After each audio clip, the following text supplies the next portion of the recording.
तो लीजिए प्यारे स्कूलों, यहाँ पे आपके डिमांड पर कक्षा आपका 7वीं विषय आपका हिंदी प्रथम भाषा 6 मार्च का वार्षिक परीक्षा का पेपर यहाँ पे पूरा का पूरा आपका रियल क्वेश्चन पेपर आपको यहाँ पे आज के इस वीडियो में देखने को मिलेगा। आज आज अभी अभी हाँ। ए रहा नहीं जाता, तड़प ही ऐसी है ना। नहीं सुके। तो देखिए 60 अंकों का पेपर और आपको इसमें देखिए कुछ निर्देश दिए हैं। ऐसा ही पेपर आपको 6 मार्च को देखने को मिलेगा हूबहू। तो आप फटाफट चलिए इसे जो है यहाँ पे सॉल्व करते हैं। सबसे पहले कुछ आपके निर्देश दिए हैं, यानी आपके बहुविकल्पी क्वेश्चन आएंगे 1 से 5 तक। सही विकल्प का चयन करना है, 1 अंक आपको मिलेंगे। पहला क्वेश्चन आप जो आपको इसमें दिया गया है, ठीक है, थोड़ा सा आपको जो है यहाँ पे मैं जूम आउट कर देता हूँ, ठीक है। बेशुमार शब्द में उपसर्ग है आर, बे, मार या फिर देखिए बेस। तो देखिए आपको उपसर्ग कहाँ लगता है, शब्द के आपके प्रारंभ में, यानी आपको इसमें जो है बे आंसर करेक्ट हो जाएगा।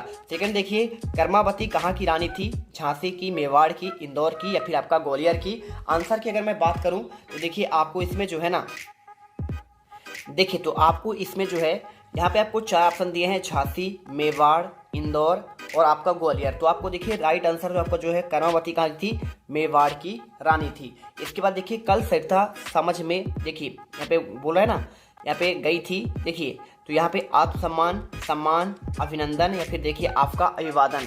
तो आपको इसमें बताना है यहाँ पे क्या हो जाएगा आंसर। तो आपका इसमें हो जाएगा देखिए यहाँ पे अभिनंदन हो जाएगा, ठीक है। आंसर आपको अभिनंदन करना है। अग्रोहा नगरी में बसने पर परिवार को क्या देना पड़ता था, धन, संपत्ति या फिर देखिए आपको इसमें पत्थर या फिर 1 ईंट और आपका 1 रुपया।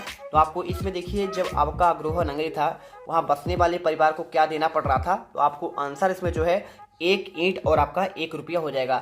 झीलों की नगरी कौन सा शहर है, क्या जबलपुर है, भोपाल है, सागर है, फिर देखिए आपका इंदौर है। तो आपका राइट आंसर देखिए आपको इसमें झीलों की नगरी आपका जो हो जाएगा ये आपका हो जाएगा भोपाल, ठीक है। चलिए इसके बाद चलते हैं आपके रिक्स्थान वाले क्वेश्चन पर। तो रिक्स्थान वाले क्वेश्चन में क्या पूछा गया है, देखिए इसमें आपको देखिए कोष्टक में दिया है आरोप, परिवार, ईर्ष्या, पन्ना और आपका साची। इनके लिए भी आपको 1 अंक मिलेंगे। अगर आप चैनल पर पहली बार विजिट कर रहे हैं तो दिल से फटाफट हमारे चैनल को सब्सक्राइब कर लीजिए। और आपको अगर टेलीग्राम ज्वाइन करना है तो इस वीडियो के कमेंट बॉक्स में उसका आपका लिंक दिया है, जाकर जल्दी से ज्वाइन कर लेना। ये पूरा क्वेश्चन पेपर आपको मैं विद आपका सोल्यूशन लास्ट में प्रोवाइड करा दूंगा, ठीक है।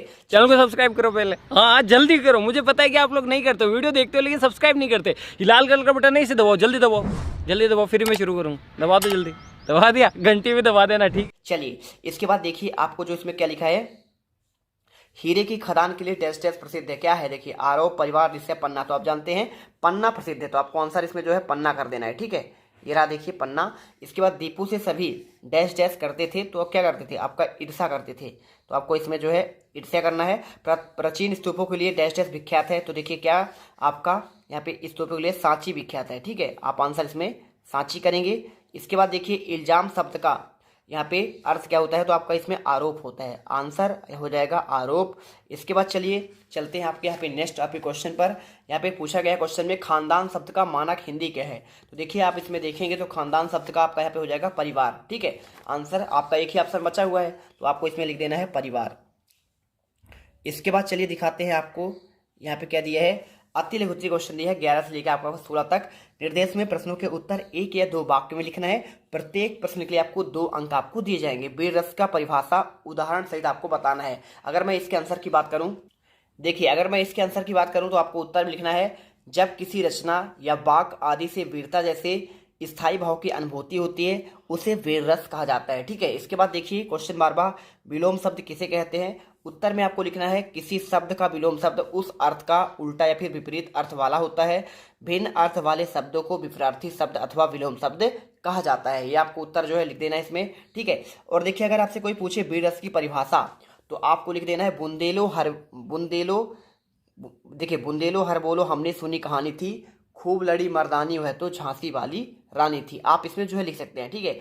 इसी के साथ देखिए आपको इसमें यहाँ पे यशोदा कृष्ण का किस तरह श्रृंगार कर रही थी आपको बताना है। तो आपको इसमें देखिए उत्तर मिलना है, यशोदा मैया भगवान कृष्ण का सौंदर्य निखारने के लिए उन्हें कमरबंद पहनाया करती थी। हालांकि प्राचीन काल से ही बालक को कमरबंद पहनाने की प्रथा आपका चली आ रही है, ठीक है। इसके बाद देखिए नाक के लिए दी गई 2 उपमाएं आपको लिखनी है। और या फिर जीवन की बढ़ाव को देखिए यहाँ पे कैसे आपको जो है दूर किया जाता है, ठीक है। चलिए मैं आपको इनके आंसर भी प्रोवाइड करा देता हूँ। तो यहाँ पर आपको देखिए क्वेश्चन नंबर 14 का आंसर आपको जो मिल जाएगा, सारस जैसी लंबी, चिलकोजी जैसी छोटी और चूंथ जैसी आपका चपटी और पकौड़ा जैसी मोटी। आपको यहाँ पे जो है नाक के लिए दो आपका उपमाएं, इसमें तो कोई आपको दो का लेना है। जीवन के देखिए आपको इसका आंसर देना है। तो जीवन की आपका जो इसमें बाधाएं होता है ना, इनका कैसे आपका दूर किया जाता है, देखिए आपको उत्तर मिलने जीवन की बाधाएं स्वयं को शिक्षित एवं स्वस्थ करके किया जा सकता है। जीवन मान्यताओं का खेल नहीं है, बल्कि जीवन आपका अनमोल है, और आप स्वस्थ नहीं होंगे, शिक्षित नहीं होंगे तो ये जीवन आपके लिए बाधा बनती रहेगी और आप हर समय तनाव और अधीर समझेंगे। मैंने इसे संक्षिप्त में बस समझाया है कि आप इसमें समझ गए होंगे। ठीक है, क्वेश्चन नंबर 16 देखिए, इसमें लिखा है, यहाँ पे नरपति की बात हो रही है। तो यहाँ पे पूछा गया है कि नरपति अपनी प्यास के कष्टों को कैसे भूल गई। तो आपको देखिए उत्तर लिखना है, नरपति अपनी प्यास के कष्ट को भूल गई, उसकी आंखों के सामने परेशान पिता का चेहरा और उसकी आंखों में आंसू की झड़ी लग गई। ठीक है, तो क्वेश्चन का आंसर आपको मिल गया। इसके बाद चलिए देखते हैं, आपको यहाँ पे लघुत्तरीय क्वेश्चन आते हैं। इससे आपको 70 से आपके 22 तक क्वेश्चन आपको देखने को मिलेंगे। 40 से 50 शब्दों में इसका उत्तर लिखना है, जो आपको 3 अंक में आपको मिलेंगे। ठीक है, अनुप्रास अलंकार की परिभाषा और आपका उसका उदाहरण सहित आपको पूछा गया है। देखिए, तो इसका आपको उत्तर मिल जाएगा, जहाँ स्वरों की समानता के बिना भी वर्णों की बार बार आवृत्ति होती है, वहाँ हम अनुप्रास अलंकार का प्रयोग करते हैं। अनुप्रास अलंकार के उदाहरण जैसे आपको क्या हो जाएगा, जन, रंजन, मंजन, धनुज, मनुज, रूप, सुर, भूप। देखिए आप चाहो तो इसमें आप ये भी लिख सकते हैं, तरणी, तनुजा, तट, तमाल, तरबोर, बहुछाए। ठीक है, जो आपसे बने आप वो कर लीजिएगा। इसके बाद देखिए आपको क्वेश्चन 18 मिलेगा, लेखक ने किन स्थानों की यात्रा की। उत्तर में आपको लिखना, देखिए लेखक ने सोनारी और शिव सागर की यात्रा की। ठीक है, इसके बाद देखिए क्वेश्चन आपका इसमें 19वां आता है। 19वें क्वेश्चन में पूछा गया है, देखिए इसमें सुमन शब्द के 3 पर्यायवाची आपको लिखना है। ठीक है, अब सुमन शब्द के देखिए इसमें 3 पर्यायवाची कौन कौन से हो जाएंगे, तो आपको इसमें हो जाएगा देखिए सुगंध, गंध और आपका सुरभि। ठीक है, आपको ये उत्तर करना है। क्वेश्चन देखिए 20वां, रस की परिभाषा और आपका इसका उदाहरण सहित आपको बताना है। तो कैसे लिखेंगे, देखिए आपको इसमें लिखना है, रस की परिभाषा काव्य के पढ़ने, सुनने अथवा अभिनय देख में पाठक, श्रोता और दर्शक को जो आनंद की अनुभूति हो। देखिए कोई आपको पढ़ेगा तो उसे क्या करेगा, उसे बोलेंगे पाठक, कोई आपका सुनेगा उसे तो बोलेंगे श्रोता, और कोई उसे अभिनय देखेगा तो उसे बोलेंगे दर्शक। तो इनको जो आनंद की अनुभूति होती है उसे रस कहते हैं। और रस की परिभाषा, सहृदय के हृदय में जब स्थायी भाव का विभाव, अनुभव और आपका संचारी भाव संयोग होता है तब उसे रस की उत्पत्ति माना जाता है। ठीक है, आप इसमें देखिए उदाहरण कर लीजिए, बतरस लाल की मुरली धरी लुकाए, सौ करे भौ नहीं हंसे, देन करे नट जाए। आप इसमें उत्तर भी कर सकते हैं। देखिए एक तो बेसिक ट्रिक है, एक तो लाइक और शेयर ठोक दीजिए, महाकाल का दबाकर लाइक और शेयर ठोक दीजिए, 5000 लौटे दिख जाना चाहिए। ये 4000 के लिए मैं यहाँ पे नहीं खड़ा हूँ, पूरा साल मेहनत करता हूँ आपके लिए बेटा, ऐसा नहीं चलेगा, ऐसा नहीं चलेगा, लाइक ठोकी दबा के। इसके बाद देखिए, नेहरू जी ने अपनी भस्म को गंगा में डालने की इच्छा व्यक्त क्यों की थी, ये क्वेश्चन आपसे पूछा गया है। तो देखिए आपको सिंपल से आपको इसमें आंसर जो है यहाँ पे आपको बताया जाएगा। तो देखिए आपको इसमें उत्तर लिख दीजिएगा, नेहरू जी अपने भस्म को खेतों में बिखेरने की इच्छा व्यक्त की क्योंकि नेहरू जी ने अपनी भस्म को खेतों में बिखेरना चाहते थे, वह अपना देश और मिट्टी में ही अंत समय में मिलना चाहते थे। इसके बाद आपका देखिए 22वां, योग के अति सूक्ष्म साधन कौन कौन से, ये क्वेश्चन पूछा गया है। इसमें देखो यहाँ पे उत्तर है, योग के अति सूक्ष्म साधनों में निम्नलिखित प्रकार से वर्गीकृत किया जा सकता है, आसन, प्राणायाम, मुद्रा, ध्यान, मनन, समाधि, ज्ञान, भक्ति, योग साधना। योग के शारीरिक अतिसूक्ष्म साधनों का उद्देश्य शरीर के स्वस्थ और सुगठित बनाना। ये साधन शरीर के विभिन्न अंगों और ऊतकों को जागृत करके सक्रिय करते हैं। ठीक है, तो आपको उत्तर कर लेना है। इसके बाद देखिए आपको दीर्घोत्तरीय क्वेश्चन 23 से आपको 26 तक करना है। 75 से आपको 120 शब्दों में लिखना है, 5 अंक आपको इसमें मिलेंगे। ठीक है, किसी एक महापुरुष के बारे में आपको 10 वाक्य लिखने हैं, जवाहरलाल नेहरू, डॉक्टर अंबेडकर या फिर महात्मा गांधी के बारे में। ठीक है, तो चलिए आपको मैं इसके आंसर भी आपको प्रोवाइड करा देता हूँ।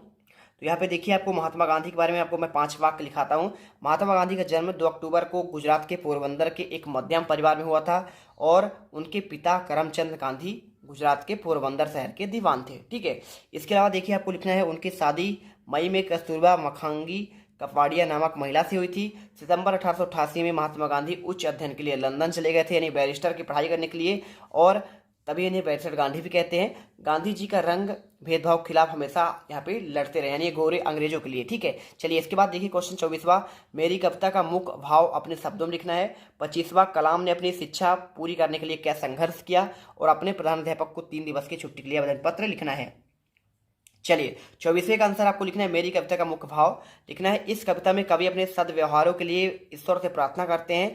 वे अपने सहृदय में घमंड, क्रोध, ईर्ष्या जैसे दुर्भावों को नहीं रखना चाहते। वे दूसरों को उपकार करते हुए सरल व्यवहार करने, दीन दुखियों के प्रति करुणा रखते हुए, प्राणी जगत में मैत्री भाव रखने, अनुकूल या प्रतिकूल व्यवहार के बावजूद सबके प्रति समानता का भाव रखने, गुणवानों का सम्मान, सेवा भाव, दूसरों के उपकारों में देखिए उपकारों को न भूलने और हृदय में दूसरों के प्रति दुर्भावना न लाने, दूसरों के दोषों को छोड़ गुणों में ग्रहण करने, विषम परिस्थितियों में देखिए आपका यहाँ पे न्याय मार्ग से हटने और संसार के मोह माया से देखिए इसमें दूर जाने की बात कर रहे हैं। इसके बाद देखिए क्वेश्चन 25वां, कलाम ने अपनी शिक्षा पूरा करके क्या संघर्ष किया।